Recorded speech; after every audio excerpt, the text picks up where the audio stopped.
तैयारी 4 की वैकेंसी का पूरे प्रदेश बिहार राज्य में 75,000 है स्कूल की संख्या, जिसमें 7 लाख शिक्षक की नियुक्ति की आवश्यकता है। आप जानते हैं कि आरटीआई के तहत बच्चों की संख्या और शिक्षकों का अनुपात निश्चित कर रखा है। प्राइमरी में 30:1 और ऊपर की क्लास में 35:1 के रेशियो के मुताबिक 7 लाख नियुक्ति की टीचरों की संख्या की आवश्यकता बिहार के विद्यालय की संख्या के अनुसार है, जिसमें 5,50,000 वर्तमान में शिक्षक कार्यरत है। टीआरई 1, टीआरई 2, टीआरई 3 की काउंसलिंग प्रक्रिया के समाप्त होने तक, और इसमें 42,000 ऐसे शिक्षक हैं जो प्रधानाध्यापक और प्रधान शिक्षक के रूप में हुई है प्रमोशन। इस तरह से 42,000 टीआरई 4 से भी शुरुआत होने से पहले शिक्षकों की संख्या हो रही है खाली। इस तरह से 7 लाख पूरे प्रदेश में छात्रों के अनुपात को देखा जाए तो शिक्षकों की है ज़रूरत, और प्रधानाध्यापक की प्रमोशन वाली सीट को खाली कर दिया जाए तो पूरे प्रदेश में 2 लाख शिक्षकों की है ज़रूरत। आप चर्चा कर लेता हूं कि टीआरई 1 में कितनी वैकेंसी थी, टीआरई 2 में कितना वैकेंसी था और टीआरई 3 में कितना वैकेंसी था। टीआरई 1 में 1.70 लाख वैकेंसी की ज़रूरत था, जिसमें 1,20,000 शिक्षकों की हुई बहाली और खाली रह गया सीट 50,000। टीआरई 2 में 1,20,000 की वैकेंसी निकली थी, जिसमें 68,558 शिक्षकों की हुई बहाली और 8,50,000 अभ्यर्थी ने अपना भाग्य आजमाया था। टीआरई 3 में 87,000 पदों की निकली थी वैकेंसी, और टीआरई 3 की काउंसलिंग प्रक्रिया रिमाइंडर है। अब देखना है कि टीआरई 3 में एडवर्टाइजमेंट के समय ही शिक्षा विभाग लिखित दिया था कि नहीं कोई निकलेगा सप्लीमेंट्री रिजल्ट। इस तरह से जो भी बहाली बचेगी उसके बाद सीट की संख्या खाली रह जाएगा।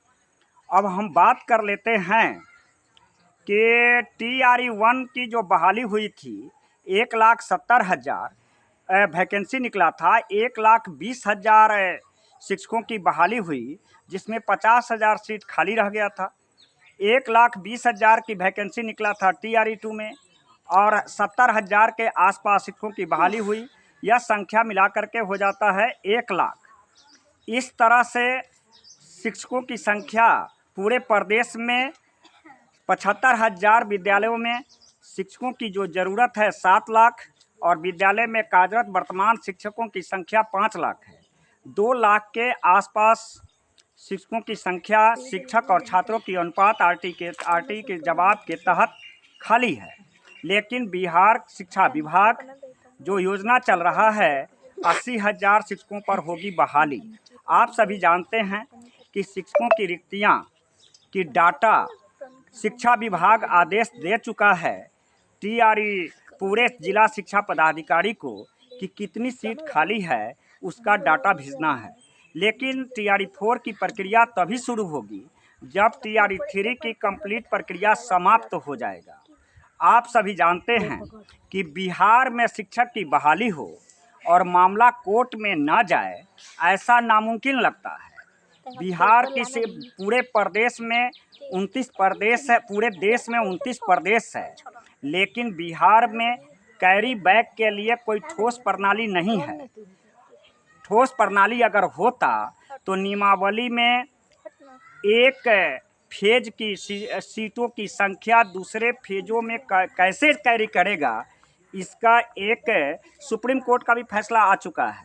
29 प्रदेश है, 29 प्रदेशों में शिक्षक की बहाली होती है कि लोकतांत्रिक देश में, भारत लोकतांत्रिक देश में सबसे बड़ा देश में गिनती होता है, और इसमें अभ्यर्थी का मूल अधिकार है, समानता का अधिकार है, राइट टू एजुकेशन सभी इस अधिकार में आता है कि जितने अभ्यर्थी सफल हैं उसमें मैक्सिमम वैकेंसी को उसी फेज में फुलफिल करना है। मामला न्यायालय में गया हुआ है टीआरई 2 के सप्लीमेंट्री में, TRE 2 के सप्लीमेंट्री में और TRE 3 के सप्लीमेंट्री में तो एडवर्टाइजमेंट में कह रही है सरकार कि हम नहीं देंगे। तो इस तरह से TRE 4 की टोटल सीट की खाली जोड़ लिया जाए तो 2 लाख के आसपास सीट बचता है। यह बात तो नीतीश सरकार की उपलब्धि कहिए या कार्य योजना कहिए, केंद्र सरकार जो RTE एक्ट लाया था, शिक्षक और छात्रों की अनुपात को सुनिश्चित किया, जिसके अंतर्गत कंटिन्यूअस 2023 से बिहार ऐसा प्रदेश बना जिसमें प्रत्येक वर्ष होता है शिक्षकों की बहाली और 2025 में होने वाला है विधानसभा चुनाव, तो निश्चित तौर पर शिक्षकों की होगी बरसात और बच्चों की संख्या के अनुपात में विद्यालयों में शिक्षक की होगी आपूर्ति। यह आपूर्ति मंत्रालय बिहार सरकार नहीं, नीतीश कुमार नहीं, यह RTE एक्ट के तहत नेसेसरी है कि बिहार में शिक्षक की अगर बहाली होगी तो शिक्षकों का पेमेंट केंद्रांश और राज्यांश दोनों की राशि मिलकर होता है तय, और इसमें दोनों की ऐसी प्रक्रिया है कि RTE के तहत कोई भी विद्यालय बिना शिक्षकों के बच्चों की पढ़ाई असंभव है। इसलिए दोनों का, केंद्र और राज्य दोनों की सहभागिता कहा जाएगा। बिहार प्रदेश बनेगा अग्रगण्य। 2023, 2024, 2025 में लगातार हो रही है शिक्षकों की बहाली। आप जुड़े हुए हैं GM एजुकेशन में। और की वैकेंसी जब TRE 3 की प्रक्रिया कंप्लीट हो जाएगी और उसके बाद TRE 4 का वैकेंसी निकलेगा। आप जुड़े हुए हैं GM एजुकेशन में। पूरे प्रदेश के BPSC शिक्षक अभ्यर्थी से आग्रह है कि आप अपने तैयारी में लग जाएं और आपकी सफलता सोपान के मेहनत सोपान बन करके सोपान बनेगा और तभी आप शिक्षक बन पाएंगे। क्योंकि जो RTE के तहत है, जब मैं समझता हूँ आपको भी समझना पड़ेगा, कोई कन्फ्यूजन नहीं है। मेरी जो हमारा जो सचिवालय से बात हुई है पिछला शुक्रवार को, उसमें मार्च या अप्रैल अगले सेशन में, क्योंकि इसी सेशन में TRE 3 की काउंसलिंग प्रक्रिया कंप्लीट करा देना है, तो मार्च या अप्रैल में TRE 4 की वैकेंसी निकलेगा। धन्यवाद।